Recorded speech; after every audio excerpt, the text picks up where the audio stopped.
Ayan, gandang umaga Pilipinas, Luzon, Visayas at Mindanao. At nandito tayo ngayon sa Navotas City, no, upang saksihan natin si Senator Amy at Inday Sara dito po sa sa Navotas, sa Barangay Tangos, no, Navotas City, mga kababayan. So antayin na po natin, may lamang ay darating na po ang ating senadora. Ayan.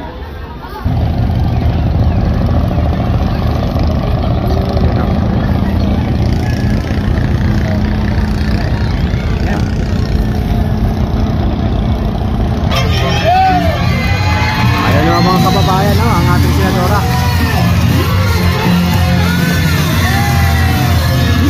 Ayun na po, no, dumating na po ang ating senadora Amy Marcos at Inday Sara, Vice President Inday Sara Duterte. Ayan po mga kababayan, ayan na po, pinagkakaguluhan na po, no. Ayun, sa kabila.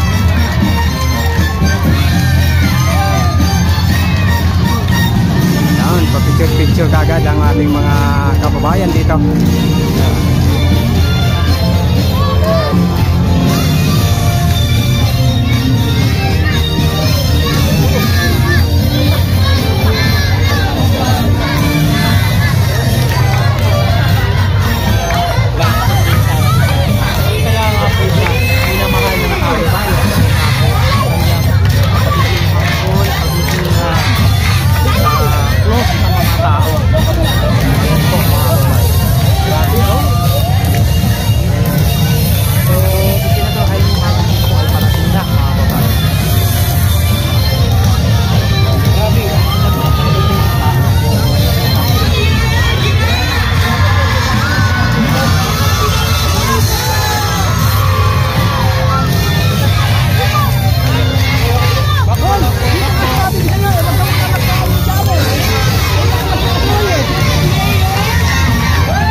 Biglang umami yung tao, no? Ayan, no?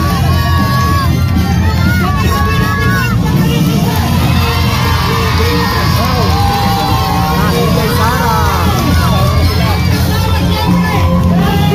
Sorry. Full force na po mga kababayan, no? Ayan, nakikita naman natin.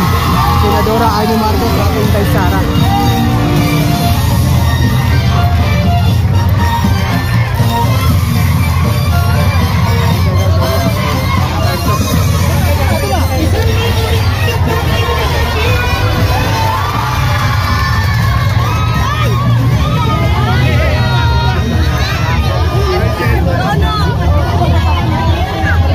Pasok lang tayo dito sa loob, no?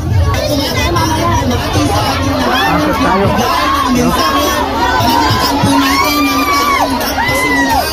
Nabit-init dito, mainit. Mainit. Ang ating pinakamahal na Congressman, Tongkich!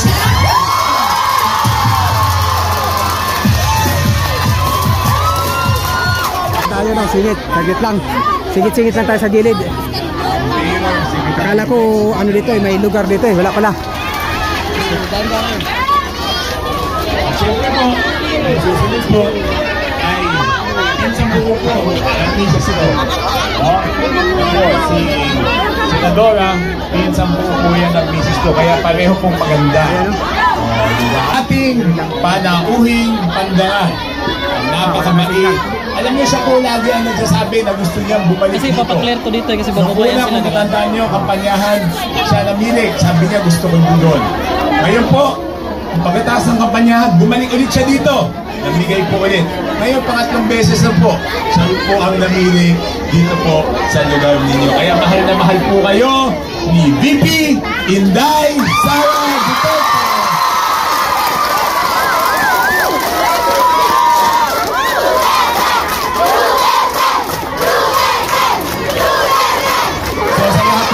Panauhin, ako po ay taus-puso nagpapasalamat sa inyong pagbisita dito sa aming siyudad.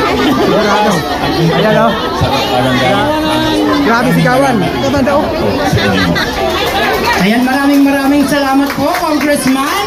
At syempre ngayon naman pakinggan natin ang super ate ng Pilipinas, Senator Amy Marcos!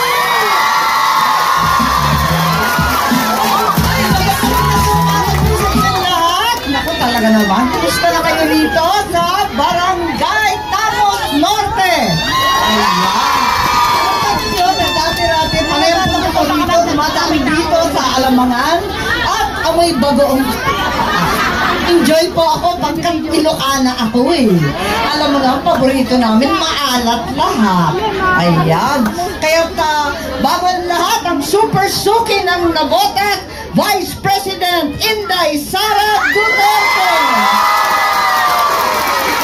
Nakapagkasawa yan ng Ilocano, kaya palagay ko, mahilig masyado sa alamang. Ang bagoong na galing dito sa Navotas at dito sa ating Barangay Tanos Norte. At tuwan-tuwa po ako dahil yung congressman po natin, si Toby narito at siya ay asawa ng aking pinsan. Kaya feel at home po ako dito.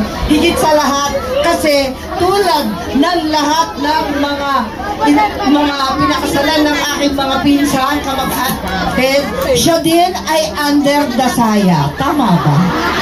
Admitido. Ganon talaga ang buhay.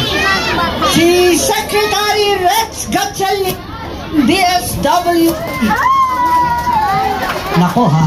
Tapos ang ating minamahal na Mayor John Ray Chanco.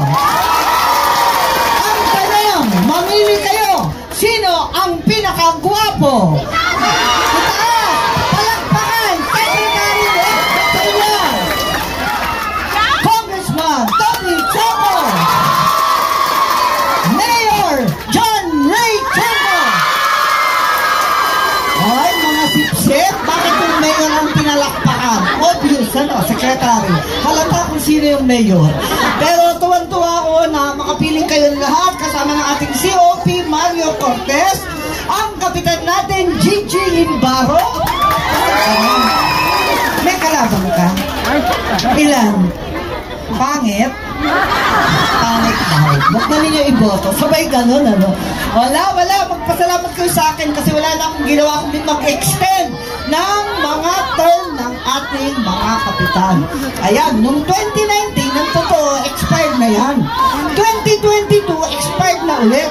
Pinipilit ko na naman si Presidente Bongo na i-extend na ulit. Sabi ni Bongo, abuso ka na, ikatlo na yan.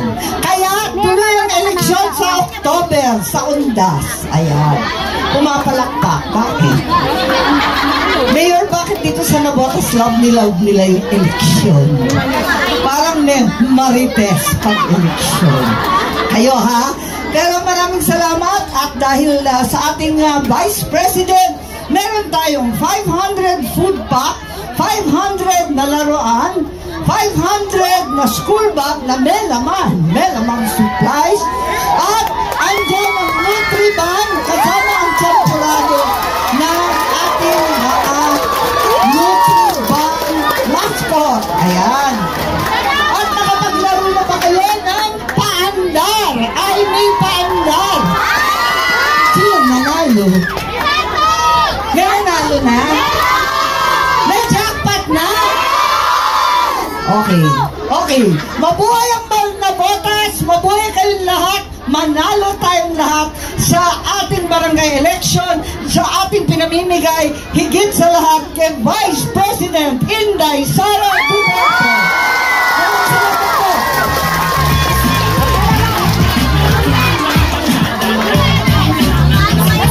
Maraming salamat. Palakpakan ulit natin Senator Amy Marcos. At ngayon naman ang pinakahihintay nating lahat. Sabay-sabay nating palakpakan ang Vice Presidente ng Pilipinas, Nicky Inday Sara Duterte!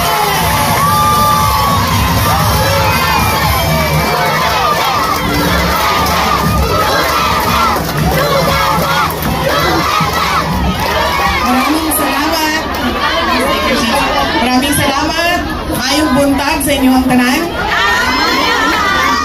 Unahin ko muna ang aking mga pagbati sa atin pong Mayor John Ray, sa atin pong Congressman Toby Chanco, sa atin pong Secretary ng Department of Social Welfare and Development, Secretary Rex Gatchalian, sa akin pong kasama si Senator Amy Marcos, sa ating pong barangay captain at sa ating mga iba pang lokal na opisyal sa barangay at dito sa inyo sa Navotas. Nagpapasalamat po ako sa kanilang lahat dahil nagtulong-tulong po sila para magawa natin natin ang ating maliit na pagsama-sama ngayong umaga na ito para po makapagbigay ng mga regalo sa inyo dito sa Navotas. Unang-una po, ulitin ko, noong nakaraang taon, nagpasalamat na po ako, pero ulitin ko yung pagpapasalamat ko sa inyong lahat, sa tulong ninyo, sa suporta ninyo, sa kampanya ninyo, at sa boto ninyo sa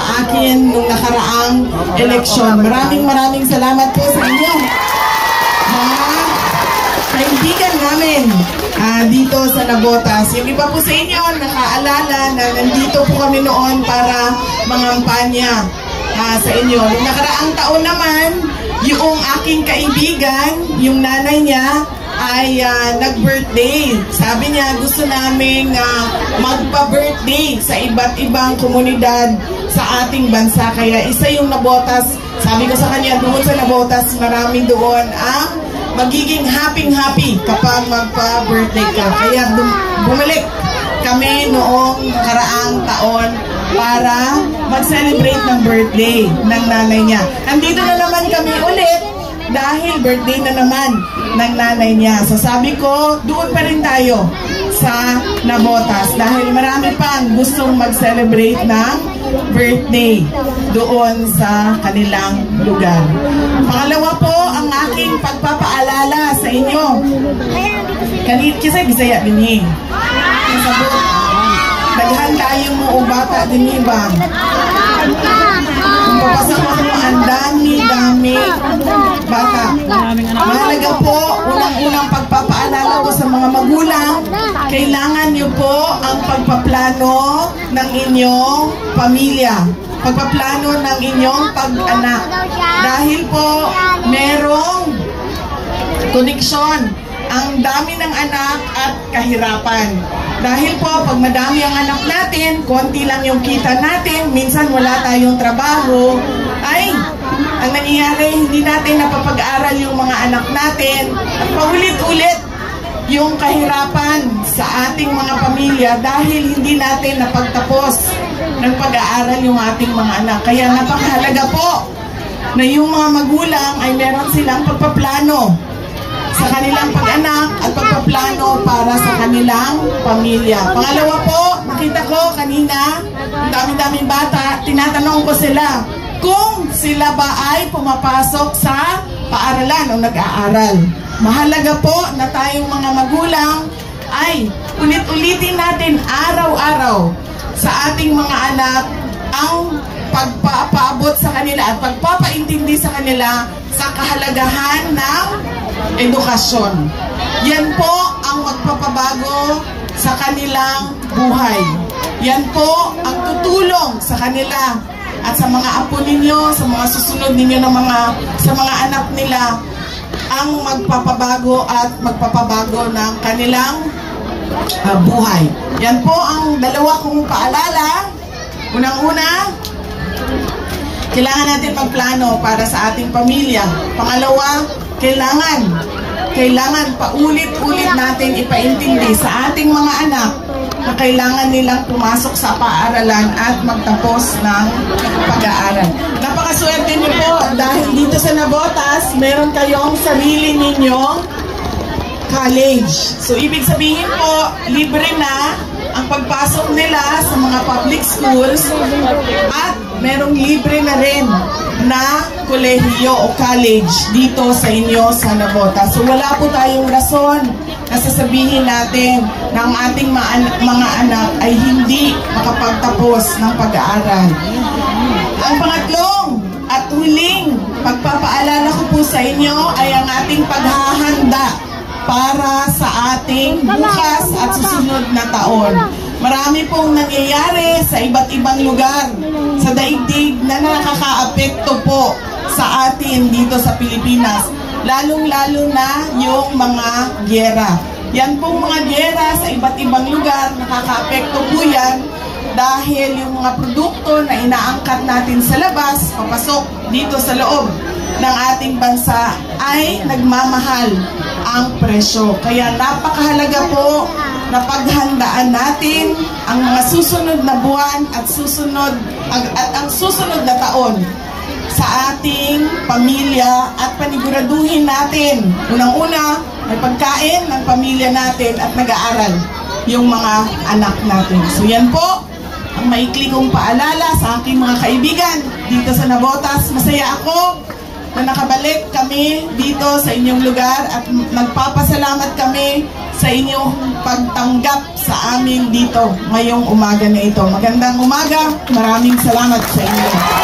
Maraming salamat po. Palakpakan natin, Vice President Inday Sara Duterte!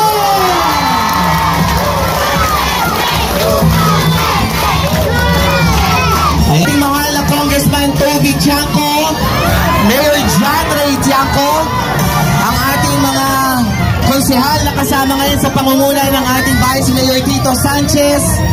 Maraming salamat po kay Brigadier General Rizalito Gapas, District Director ng NPD. Police Colonel Mario C. Cortez, COP ng Navotas, maraming salamat po at sa lahat ng bumubuo ng Sangguniang Barangay ng Tangos North. Ayan. Alright. So, ano lang natin, bigyan natin ng space para mag-feature lahat. Ayan. Okay, urong lang konti. Ayan, urong lang kayo ng konti mga kapatid. Bigyan natin sila ng area para makapag-selfie, makapag-photo ops kasama tayo. Usod lang tayo ng konti mga kapatid.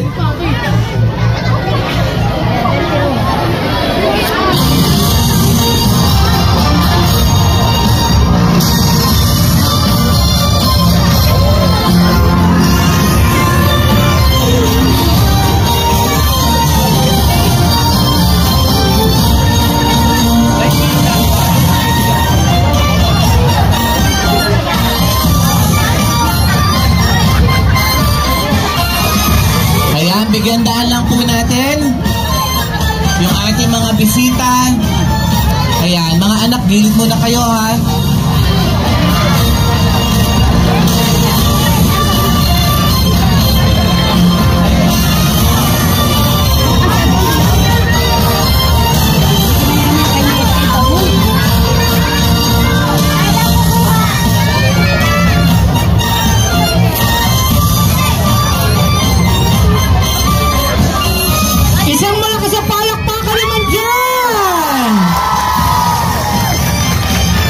Muli po maraming salamat Senator Amy Marcos, Vice President Sara Duterte. Maraming salamat po sa inyong pagbibigay oras at panahon sa lungsod ng Navotas. Of course, thank you rin po sa ating DSWD Secretary Rex Gatchalian, Congressman Toby Tiangco, Mayor Johnny Tiangco, at sa ating pong Vice Mayor Tito Sanchez. Maraming salamat po sa inyo.